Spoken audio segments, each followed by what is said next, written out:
Hello কলিজার বন্ধুরা, আমি তোমাদের রূপা আপু চলে এসেছি নতুন একটি গল্প নিয়ে। আজকের এই গল্পটি শুনলে তোমাদের দাঁড়িয়ে যাবে, তোমরা স্থির হয়ে বসে থাকতে পারবেন। তাই গল্পটি শোনার আগে কানে হেডফোন দিয়ে নেন। আর এরকম মজার মজার গল্প পেতে আমার চ্যানেলটি সাবস্ক্রাইব করে রাখুন। 22 কয়েকদিন আগেই আমি আমার অনার্স শেষ করি। আমার পরিবারে আমার মা মারিয়া চৌধুরী, আমার বাবা জিসান চৌধুরী। বাবা মা এবং আমার দাদি ও নানি আমাদের সাথেই থাকতেন। আমার মা এবং বাবার বয়সের মধ্যে অনেক ব্যবধান। আমার বাবার বয়স 62 বছর, অপরদিকে আমার মায়ের বয়স মাত্র 40 বছর। কিন্তু আমার মাকে দেখলে বোঝা যাবে না যে ওনার 40 বছর। উনার 22 বছরের একটি ছেলে ও 3 বছরের একটি মেয়ে আছে। আমার মা অনেক সুন্দর, গায়ের রং শ্যামলা বর্ণের, মুখটা দেখতে অনেক মায়াবী, হরিণী চোখ আর রেশমি কালো কেশ। এখনো আমার মায়ের চেহারা যে কোনো পুরুষের মাথা খারাপ করে দিতে পারবে। আমার মা অনেক বেশি শিক্ষিত এবং মডার্ন। আমার মা ওয়েস্টার্ন পরে যাতে করে মাকে অনেক বেশি ইয়াং লাগে। আমি আমার মাকে নিয়ে কখনোই বাজে কোনো চিন্তা করিনি, বরং আমি আমার মাকে অনেক বেশি ভয় পেতাম। একদিন আমরা সবাই মায়ের কাছে বসে গল্প করছিলাম। হঠাৎ মায়ের ফোনে একটি ফোন আসলো এবং মা হাউমাউ করে কেঁদে উঠল। পরে জানতে পারলাম আমার বাবা একটি রোড দুর্ঘটনায় দুনিয়ার ছেড়ে বিদায় হয়ে গেছে। বাবা আমাদের ছেড়ে চলে যাওয়াতে আমরা সবাই ভেঙে পড়লাম। তারপর মাস 6 পর আমরা সবাই আবার স্বাভাবিক হতে শুরু করলাম। কিন্তু সমস্যাটা হলো যে আমার বাবা মারা যাওয়ার আগে সব সম্পত্তি আমার নামে করে দিয়ে গিয়েছে। এ নিয়ে আমার নানির চিন্তা যে আমি যদি অন্য কোথাও বিয়ে করি তাহলে আমার মা ও আমার ছোট বোনের অনেক খারাপ হয়ে যাবে। তাই নানি আমার দাদির সাথে একটি বুদ্ধি করলো। এরপর হঠাৎ একদিন আমাকে এবং আম্মুকে ডাকলো। এরপর আমাদেরকে বলল, দেখো, আমরা দুইজনে মিলে একটা সিদ্ধান্ত নিয়েছি যেটা তোমাদেরকে মেনে নিতে হবে। আমি আর মা শুধু শুনছি। কিছুক্ষণ পর নানি বলে উঠল, মারিয়া, তুই আবার বিয়ে করো। তুই এখনো অনেক ইয়াং আছিস, তোর এখনো জীবন বাকি পড়ে আছে। এছাড়া তোর মেয়ে এখনো অনেক ছোট, ওরও বাবার দরকার আছে। মা শুধু চুপচাপ শুনছে। এরপর নানি আবারও বলল, দেখ মারিয়া, আমরা অনেক ভেবেচিন্তেই এই সিদ্ধান্ত নিয়েছি। এছাড়াও তোর ছেলে সিয়ামও এখন অনেক বড় হয়েছে। তাই আমরা চাই তুই অন্য কোথাও বিয়ে না করে সিয়ামকেই বিয়ে করো। আচ্ছা মা, তোমাদের কি মাথা ঠিক আছে?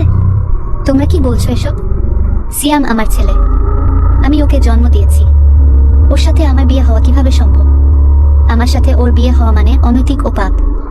নানি বলল, আমরা জানি সমাজে একটা নিয়ম রীতি আছে, কিন্তু একটা সময় গিয়ে এগুলো ব্রেক না করলেও হয় না। তুমি কি বলছো মা? তাই বলে কি নিজের ছেলেকে বিয়ে? তোমরা এটা কিভাবে ভাবতে পারলে? আমি এই পাপ কোনোদিনও করতে পারবো না। তারপর নানি আর দাদি মিলে মাকে অনেক বোঝালো এবং শেষমেশ হুমকি দিল যে আমরা যদি তাদের এই সিদ্ধান্ত মেনে না নিই তাহলে তারা অন্য কোথাও চলে যাবে। মা হাউমাউ করে কান্না শুরু করলো। আমি চুপচাপ বসে আছি, আমার বলার মতো কোনো ভাষা নাই।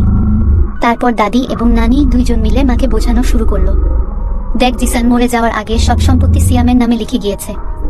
এখন ও যদি অন্য কোনো ভুল মেয়ের পাল্লায় পড়ে যায় তাহলে তোর এবং তোর মেয়ের জীবন কিন্তু ধ্বংস হয়ে যাবে। দেখ, তোর মেয়ের কথা অন্তত চিন্তা করে রাজি হয়ে যা। এদিকে মায়ের কান্না থামছেই না। এদিকে আমি তো পুরাই বিস্মিত, কারণ মাকে নিয়ে আমি ওভাবে কোনোদিনও ভাবিনি। এরপর দাদি এবং নানি মাকে অনেক বোঝানোর পর বলল, দেখ, তুই মেনে নিলে নিবি, না নিলে কিন্তু আমাদেরকে সারা জীবনের জন্য হারাবি। তবুও মায়ের কান্না থামছেই না। এদিকে দাদি এবং নানি আমাকে জিজ্ঞাসা করলো, তোর কি এতে কোনো আপত্তি আছে? আমি দাদু আর নানিকে অনেক ভয় পাইতাম, তাই কোনো কিছু না বলে চুপচাপ করে রইলাম। অনেক জোরাজডির পর মাকে তারা রাজি করালো এবং ওখান থেকে চলে গেল। আমি রুমে গিয়ে ভাবতেছি, এটা আবার কিভাবে সম্ভব? আমার জন্মদাত্রী মায়ের সাথে আমার বিয়ে। মানুষ কি বলবে? বন্ধুদের সামনে মুখ দেখাবো কি করে? মাথা ঘুরতে শুরু করলো। নিজেকে কোনোভাবেই স্থির করতে পারছিলাম না। আমি আমার মাকে অনেক ভালোবাসতাম এবং সম্মান করতাম। কোনোদিনও মাকে নিয়ে খারাপ কোনো চিন্তা করিনি। তখন আমার জন্য এবং মায়ের জন্য এই ব্যাপারটা মেনে নেওয়া খুব কঠিন ছিল। আমাদের বিয়ের কথা ঠিক হওয়ার পর থেকে আমি মায়ের সামনে যেতে লজ্জা পেতাম। মা ও আমাকে আগের মতো বকাঝকা করতো না, আমাকে দেখলে মাথা নিচু করে নিজের কাজ করত। নানু আর দাদু মিলে আমাদের বিয়ের তারিখ ঠিক করলো 7 দিন পরে। আমি আর মা দুজনেই অনেক বেশি মন মারা হয়েছিলাম। তারপর মা একদিন আমার কাছে এসে বলল, সিয়াম, তুই কি বিয়েতে গিয়ে রাজি? মা দেখো, আমি আর কোনো রাস্তা না পেয়ে উনাদেরকে হ্যাঁ বলেছি। মা বলল, আহারে, আমার জন্য তোর জীবনটা নষ্ট হয়ে গেল। আমার ও কিছুই করার নাই রে, আমাদের কাছে কোনো রাস্তা নাই। তুমি আর মনমরা হয়ে থেকো না মা। তুমি মন মরা হয়ে থাকলে আমার আর ভালো লাগে না। তুই কি জানিস স্বামী স্ত্রী আর মা ছেলের সম্পর্কটা কতটা পার্থক্য? একটা মা ছেলে হয়ে আমাদের ওইগুলা করতে হবে যা একটা স্বামী স্ত্রীরা করে থাকে। আমি তোকে আর আগের মতো শাসন করতে পারবো না, কারণ তুই হয়ে যাবি আমার স্বামী। তখন আর আমার ছেলে থাকবি না। আম্মু, আমি সারা জীবন তোমার ছেলে হয়েই থাকবো। আর এই বিয়ে হচ্ছে একটি ফর্মাল বিয়ে মাত্র। আমরা সারা জীবন মা ছেলেই থাকবো। তুমি আগের মতোই আমাকে শাসন করতে পারবে। তুমি আগে আমাকে যেভাবে চালাতে সেভাবেই চালাতে পারবে মা। আমি তোমাকে সব সময় সম্মান করতাম আর সারা জীবনই করে যাব। মা আমার কাছে আশ্বাস পেয়ে অনেক খুশি হয়ে গেল। এরপর বলল, আচ্ছা, আমার জীবনে না হয় অর্ধেকটা কেটে গেছে, কিন্তু তোর এখনো জীবন শুরুই হয়নি। বিয়ে নিয়ে তোর তো অনেক আশা ছিল, তাই না? কত কিছুই না প্ল্যান ছিল, তাই না? কত দুষ্টামি করবি, কত জায়গায় দুজনে ঘুরতে যাবি, বউ তোকে অনেক আদর করবে, আরো কত কি। সবে মাটি হয়ে গেল, তাই না? এই বুড়ির সাথে তো কিছুই হবে না। আরে নাহ মা, কে বলেছে তুমি বুড়ি হয়ে গিয়েছ? তুমি তো এখনো অনেক ইয়াং এবং অনেক বেশি সুন্দর। আর হ্যাঁ, অনেক বেশি আশা ছিল, কিন্তু কোনো সমস্যা নাই, কারণ তুমি তো আমার মা এবং আমরা অনেক ভালো বন্ধু। আমরা মনের সব আশাই পূরণ করব। মা আমার কথা শুনে অনেক খুশি হয়ে গেল এবং বলল, আচ্ছা ঠিক আছে, আজকে থেকে তাহলে আমরা অনেক ভালো বন্ধু। আচ্ছা আম্মু। এরপর মা আমার মাথায় হাত বুলিয়ে নিজের রুমে চলে গেল। পরের দিন থেকে মাকে আর মন খারাপ অবস্থায় দেখলাম না। আমি আর মা সেদিন অনেক বিষয় নিয়ে কথা বললাম। মাকে এটাও বললাম যে আমার লাইফে কোনো গার্লফ্রেন্ড ছিল না। এটা শুনে মা অনেক খুশি হয়ে গেল এবং আমাকেও তার জীবনের অনেক গল্প শোনালো। আমি আর মা দুজনে অনেক ফ্রি হয়ে গেলাম। আমার আর আম্মুর বিয়ে হওয়ার আগের দিনগুলোতে আমরা অনেক ভালো সময় কাটিয়েছি, কারণ আমরা অনেক হাসাহাসি করতাম, একসাথে মুভি দেখতাম, দুজনে অনেক রাত পর্যন্ত আড্ডা দিতাম, একসাথে লুডো খেলতাম, ঘুরতে যেতাম এবং ওই কয়েকদিনে আমরা ভালো বন্ধু হয়ে গেলাম। যাই হোক, আমাদের বিয়ের একদিন আগে দাদু আর নানু মিলে আমাদেরকে শপিং করতে নিয়ে গেল।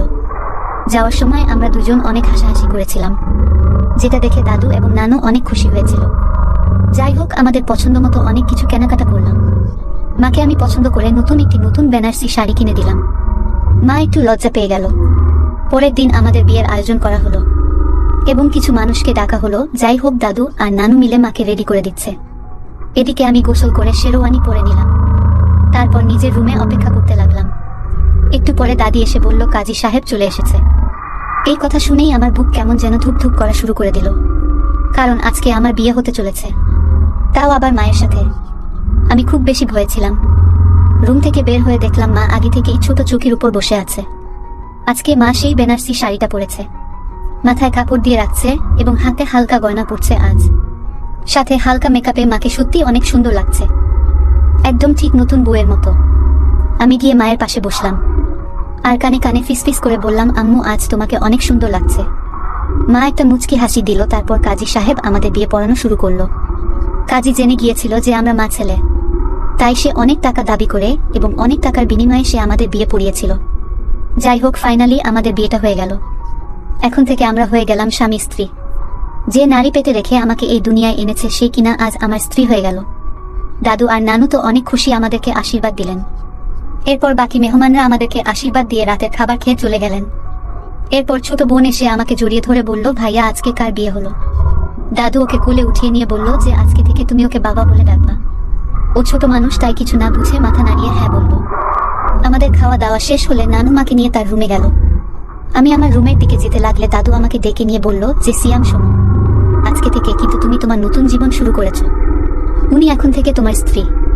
ওনার সুখ দুঃখ সকল প্রকার চাহিদা এখন থেকে তুমি দেখবা। ওকে এখন থেকে একজন স্বামীর মতো ভালোবাসবা। দাদুর কথা শুনে আমি লজ্জায় লাল হয়ে গেলাম। তারপরও মাথা নাড়িয়ে হ্যাঁ বললাম। এরপর আমি রুমের দিকে যেতে লাগলাম। হঠাৎ দাদু আমার হাত ধরে টেনে এনে বলল, আজ থেকে তোমরা একসাথে ঘুমাবা। দাদুর কথা শুনে আমি আরো চমকে উঠলাম। তারপরে দাদু আমাকে ধরে পেছন থেকে ধাক্কা দিয়ে মায়ের রুমে ঢুকিয়ে দিল। ঢুকে দেখি মাকে নানু কি যেন বোঝাচ্ছে। একটু পরে নানু আমার দিকে তাকিয়ে বলল, আসেন জামাই বাবু, আমি বেরিয়ে যাচ্ছি। আমি এই কথা শুনে লজ্জায় লাল হয়ে গেলাম।